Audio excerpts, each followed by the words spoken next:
একটি আমল আছে যে আমলের বিনিময়ে আল্লাহ তাআলা ব্ল্যাঙ্ক চেক দিবেন। ব্ল্যাঙ্ক চেক তো বুঝি আমরা, ফিগার আপনি বসায় নেবেন, স্বাক্ষর উনি করে দিয়েছেন, অ্যাকাউন্টে টাকার অভাব নাই, তুমি ফিগার বসায় নাও।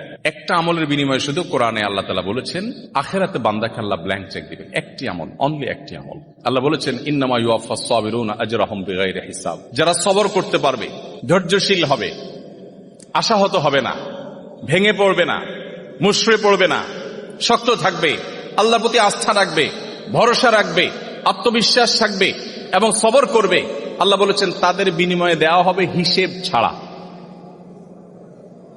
হিসেব ছাড়া। এই জন্য ভাই, আপনি যদি ইসলামে আসেন, আপনি যদি ইসলামটাকে বোঝার চেষ্টা করেন, আপনি যদি ইসলামটাকে মানার চেষ্টা করেন, তখন আপনার ক্যারিয়ারটাকে আপনি দারুণভাবে এনজয় করবেন। আপনার প্রমোশন হলো না, ক্যারিয়ারে আপনার প্রমোশন হলো না, আপনি খুব সৎ অফিসার কিন্তু প্রমোশন হলো না।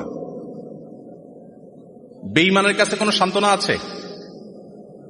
যার আখিরাতের প্রতি বিশ্বাস নাই তার কাছে কোনো সান্ত্বনা আছে? আমি একজন সৎ মানুষ, বাট প্রমোশন হয় নাই, মানে এর চেয়ে বড় ট্র্যাজেডি আর কি হতে পারে? আপনার কাছে তো এর চেয়ে কষ্টের কিছু, আপনি শেষ হয়ে যাবেন ভিতরে ভিতরে ঘুরে ঘুরে। তার কোনো সান্ত্বনা আছে? কিন্তু ইমানদারের সান্ত্বনা আছে না নাই? আছে না নাই?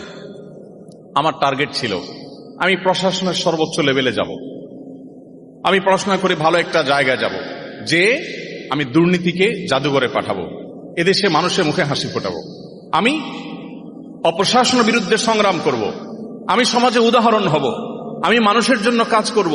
এটা জীবনের সার্থকতা। ভোগবাদ এটা জীবনের সার্থকতা না। ভোগ করে সুখে থাকা এটা তো গরু ছাগলও পারে, পশু পাখিও পারে। ভোগবাদের বিপরীতে দাঁড়িয়ে ত্যাগের মধ্য দিয়ে মানুষের মুখে হাসি ফোটানো এবং তার বিনিময়ে আবার আল্লাহর কাছ থেকে রিওয়ার্ড আসা, এটা তো আমার জীবনে অনেক বড় একটা টার্গেট। এই টার্গেট যদি আমি ফুলফিল নাও করতে পারি, আমার প্রমোশনই হলো না, চাকরিটাই হলো না, জায়গা মতো যেতেই পারলাম না, ইমানদারের সান্ত্বনার জায়গা হলো নবীজি বলেছেন মান হাম্মা বিহাসানাতিন ফালাম ইয়ামালহা। কেউ যদি কোনো ভালো কাজ করবার সংকল্প করে কিন্তু করতে না পারে, আল্লাহ তাআলা তাকে ওই কাজটা করার যেহেতু ইচ্ছার কোনো ত্রুটি ছিল না, কিন্তু সে পারে নাই, তার প্রমোশন হয় নাই, তার চাকরিটা হয় নাই, ব্যাটে বলে হয় নাই, তার স্বপ্ন ছিল, তার ইচ্ছা ছিল, ইচ্ছাতে কোনো খাদ ছিল না, সে সঠিক সিদ্ধান্ত গ্রহণ করেছে বাট হয়ে ওঠেনি। নবীজি বলেছেন কুতিবাত লাহু হাসানাহ।